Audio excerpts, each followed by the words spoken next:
Vous êtes-vous déjà demandé pourquoi Dieu, dans toute sa grandeur et puissance, ne détruit pas Satan et les anges déchus une bonne fois pour toutes? Si Dieu est souverain sur tout, pourquoi permet-il que le mal continue d'agir dans le monde? Ces questions ont préoccupé beaucoup de gens au fil des siècles, mais aujourd'hui, dans cette vidéo, nous allons explorer cette question en profondeur et révéler les vérités bibliques derrière le plan divin. Comprenez que, bien qu'il semble que Satan ait la liberté d'agir, Dieu a un plan bien plus grand, et même l'ennemi ne peut échapper à ce destin. Restez attentifs, car nous allons aborder le rôle de Satan dans le plan souverain de Dieu et découvrir pourquoi il n'a pas encore été détruit. Et vous allez être surpris de constater que même les actions de Satan peuvent servir un but plus grand dans le plan de rédemption de l'humanité. Si vous vous êtes déjà senti confus ou même découragé en voyant le mal dominer, cette vidéo vous apportera les réponses dont votre âme a besoin. Avant de continuer, laissez déjà votre like, abonnez-vous à la chaîne et partagez avec vos amis. Et dites-moi dans les commentaires, qu'est-ce qui, selon vous, empêche Dieu de détruire Satan? Je vais lire vos réponses et interagir avec vous. Avant de plonger dans ces mystères, prenez un instant pour vous abonner à la chaîne et activer les notifications afin de ne rien manquer de nos prochaines révélations.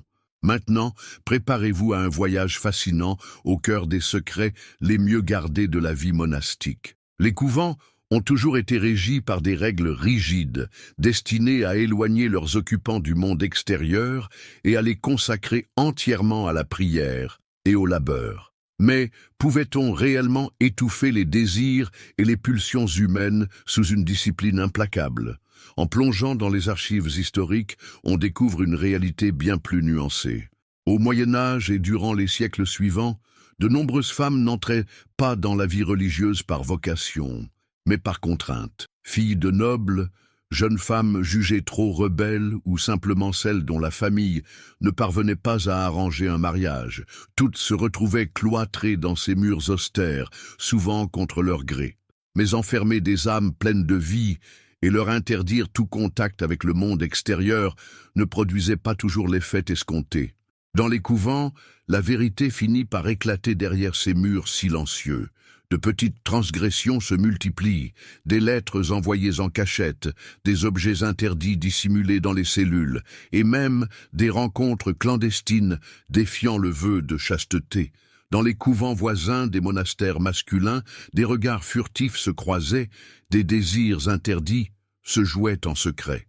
Certaines religieuses, connaissant le danger, allumaient des bougies près des fenêtres, envoyant des signaux discrets à ceux qui partageaient les mêmes désirs. Bien que ces rencontres fussent risquées, elles devenaient de plus en plus fréquentes, mettant en lumière qu'au cœur même d'un environnement conçu pour la pureté absolue, l'être humain parvenait à braver les règles. Mais toutes les religieuses ne cherchaient pas à fuir. Certaines cherchaient à échapper aux règles au sein même du couvent, tissant des liens d'une nature secrète, des relations créées entre elles qui dépassaient la simple fraternité spirituelle. Ces liens, une fois découverts par les supérieurs, étaient punis sévèrement, mais cela n'empêchait pas leur persistance. Pour comprendre cette réalité, il faut remonter dans le temps et observer comment les couvents ont émergé et se sont développés. Dès le XIVe siècle, les premières communautés religieuses féminines ont vu le jour. Mais ce n'est qu'au Moyen Âge que celles-ci se sont multipliées, devenant une alternative pour les femmes qui, pour diverses raisons, ne pouvaient pas ou ne voulaient pas se marier. Pourtant, ce mode de vie souvent imposé cachait un lourd prix. Les familles, souvent préoccupées par l'honorabilité de leurs filles, les envoyaient dans ces lieux, espérant les protéger du déshonneur et garantir le nom de la famille. La vie au sein des couvents était un quotidien extrêmement strict. Les journées commençaient avant l'aube, rythmées par de longues heures de prière et de travail. Les religieuses se consacraient à des tâches telles que la broderie, la copie de manuscrits, la culture de légumes et l'éducation des jeunes filles envoyées par les familles nobles. Mais malgré cette vie austère, certains monastères découvrirent que des religieuses possédaient des objets interdits, bijoux, parfums et même des lettres d'amour échangées en secret avec des hommes du monde extérieur. Ces petits actes de rébellion témoignaient de la vérité cachée au sein des couvents.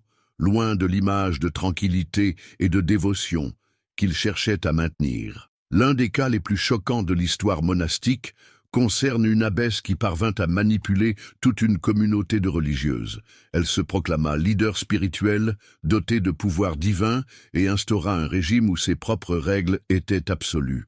Non seulement cette abbesse ignorait les vœux sacrés, mais elle entretenait également des relations interdites, convainquant d'autres religieuses de la suivre dans ses transgressions. Lorsque les rumeurs parvinrent aux autorités ecclésiastiques, une enquête fut lancée, mais ce qui en ressortit fut tellement scandaleux que l'Église tenta de tout étouffer. Documents archivés et personnes impliquées punis dans le plus grand secret. Le plus frappant, c'est que ce n'était pas un cas isolé. D'autres couvents ont vécu des épisodes similaires tout au long de l'histoire, certains voyant leurs religieuses s'évader, tandis que d'autres ont été contraintes de faire face à des sanctions sévères pour avoir défié les dogmes religieux. Mais qu'est-ce qui poussait ces femmes à prendre de tels risques? Était-ce une révolte face à la répression de leurs désirs, le besoin de se sentir vivantes, ou simplement une forme de résistance à un système qui les emprisonnait sans alternative? Nombre d'entre elles jouissaient d'un niveau d'éducation supérieur à celui de la majorité des femmes de l'époque. Dans les couvents, elles apprenaient à lire, à écrire et à étudier des textes religieux et philosophiques, un privilège rare pour la plupart des femmes de la société.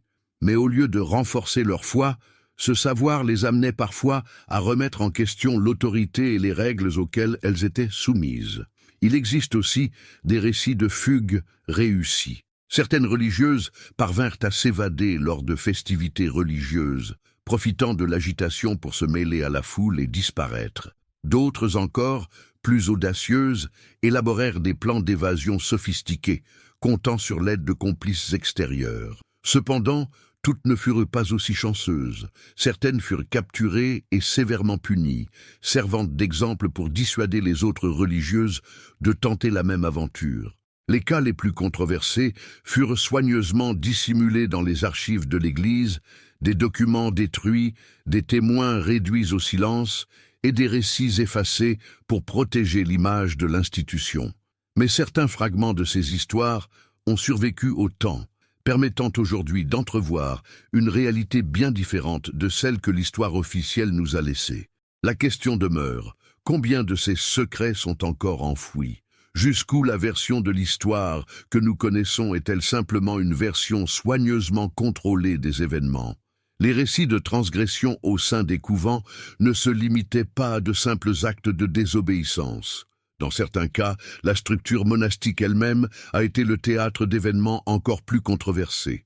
Prenons l'exemple emblématique du couvent de Saint-Ambrosio, où une abbesse charismatique mais manipulatrice a exercé un contrôle total sur ses adeptes. Maria Luisa, l'abbesse en question, utilisait son influence pour convaincre les religieuses que son autorité venait directement de Dieu.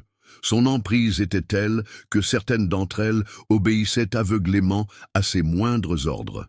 Ce couvent, qui avait commencé comme un lieu de recueillement spirituel, est rapidement devenu le centre de pratiques douteuses, impliquant des religieuses et des figures extérieures à l'institution religieuse. Cette histoire n'a été révélée que bien plus tard, lorsqu'un groupe de moines, ayant découvert ce qui se passait dans ce couvent, alerta l'Église. Cependant, comme cela s'est souvent produit tout au long de l'histoire, les enquêtes furent menées dans l'ombre et de nombreux détails furent délibérément effacés des archives officielles. L'Église cherchait à éviter le scandale en protégeant son image auprès de la société. Maria Luisa et d'autres responsables furent soumis à un procès ecclésiastique, mais les sanctions furent appliquées discrètement, loin des regards du public, afin que la véritable ampleur des événements demeure inconnue. Des cas comme celui-ci nous poussent à nous interroger combien d'autres couvents ont été le théâtre de scandales similaires, dissimulés sous le silence et la puissance de l'institution religieuse. Trop souvent, lorsque de tels scandales commençaient à se propager, les religieuses impliquées étaient simplement transférées vers d'autres couvents, loin des regards et des soupçons. Ces dissimulations témoignent de la volonté de l'Église de protéger son image à tout prix. Mais qu'en est-il des femmes qui se retrouvaient piégées dans cette réalité? Beaucoup d'entre elles, bien que contraintes de vivre dans l'isolement, cherchaient des moyens d'échapper à cette existence imposée. Un autre aspect méconnu de la vie monastique est la manière dont les femmes faisaient face à l'isolement imposé. Bien que certaines aient eu une véritable vocation religieuse, d'autres se retrouvaient enfermées dans ces lieux de manière involontaire. L'être humain n'est pas fait pour l'isolement total, et le manque de contact avec le monde extérieur mena à des troubles psychologiques, comme des hallucinations et des visions. Les archives historiques révèlent des épisodes d'hystérie collective dans plusieurs couvents. Dans un cas documenté, un groupe de religieuses commença à prétendre être possédé par des esprits malfaisants. La situation devint tellement extrême que l'Église dut intervenir, réalisant des rituels d'exorcisme et imposant des règles encore plus strictes pour éviter que de tels événements ne se reproduisent. Mais ces phénomènes étaient-ils vraiment surnaturels ? Ou bien était-il simplement une manifestation de la souffrance psychologique causée par un confinement extrême? La question reste ouverte. Ce qui est certain, c'est que ces femmes étaient soumises à une pression immense, et cette situation ne pouvait qu'exacerber leur douleur émotionnelle. En plus de ces crises d'hystérie, il existe des récits de religieuses qui disparaissaient tout simplement. Certaines réussissaient à s'évader et n'étaient plus jamais revues, tandis que d'autres, selon les rumeurs, connaissaient des fins tragiques, leur tentative de fuite étant interrompue avant qu'elles ne parviennent à atteindre la liberté. Les couvents, bien qu'étant présentés comme des lieux de refuge et de paix spirituelle, cachaient une réalité bien plus sombre pour de nombreuses femmes. Pour certaines, entrer dans la vie religieuse était un choix imposé, une sentence de vie cloîtrée. D'autres, en revanche, voyaient dans les couvents une opportunité d'éducation et de sécurité, mais cette possibilité venait à un prix élevé, la perte de leur liberté.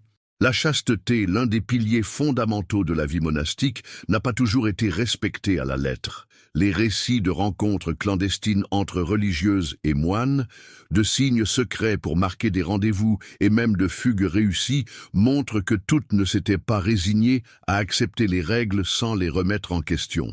En plus des histoires de rébellion et de résistance, des cas d'abus de pouvoir au sein des couvents ont également été rapportés. Certaines abbesses manipulaient leurs religieuses, tandis que d'autres utilisaient leur position pour imposer leurs propres règles et s'engager dans des relations interdites avec des figures influentes de l'Église. Au fil des siècles, l'institution religieuse a cherché à étouffer ces scandales, s'assurant que ces événements ne terniraient pas son image auprès de la société.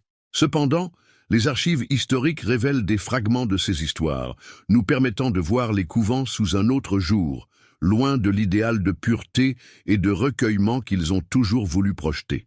Ce qui est particulièrement fascinant, c'est que de nombreux documents relatifs à ces événements restent enfermés dans les archives confidentielles de l'Église, inaccessibles au public. Peut-être qu'un jour, toute cette vérité cachée sera révélée. Mais pour l'instant, la seule certitude que nous avons est que l'histoire que l'on nous raconte n'est pas toujours complète. Combien de récits similaires ont été effacés et combien de secrets sont encore gardés pour protéger la réputation de l'institution. Le mystère qui entoure la vie dans les couvents soulève plus de questions qu'il ne répond. Les couvents, en tant que lieu de prière et de contemplation, ne sont donc pas les sanctuaires immaculés qu'on nous a souvent dépeints. Derrière leurs murs austères et leurs règles strictes se cachait un univers d'intrigues, de transgressions et de souffrances, un monde bien différent de celui qu'on nous a transmis. Les histoires de rébellion, de manipulation et d'abus de pouvoir n'étaient pas isolées. Elles se retrouvent dans les coulisses de nombreuses institutions religieuses au fil du temps. Le véritable visage des couvents reste largement méconnu, et peut-être que, dans l'avenir, de nouveaux pans de cette histoire cachée se révéleront au grand jour. Il est impossible de ne pas se demander ce qui se cache encore derrière les murs des couvents. Combien de secrets ont été enfouis sous des années de silence et d'omerta?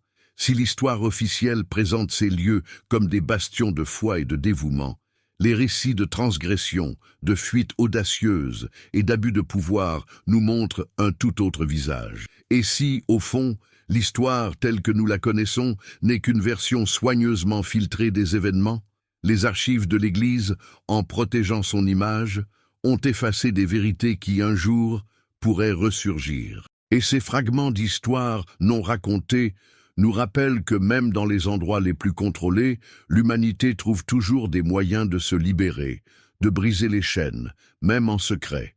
Ce qui est fascinant, c'est que ces récits oubliés ou dissimulés ne sont peut-être que la pointe de l'iceberg. Les véritables dimensions des transgressions qui ont eu lieu dans les couvents sont encore inconnues. Et la question se pose, jusqu'où l'Église a-t-elle dissimulé les vérités qui risquèrent de ternir son image et sa réputation? Le monde caché des religieuses, de leurs luttes intérieures et de leurs désirs interdits demeure un mystère à élucider.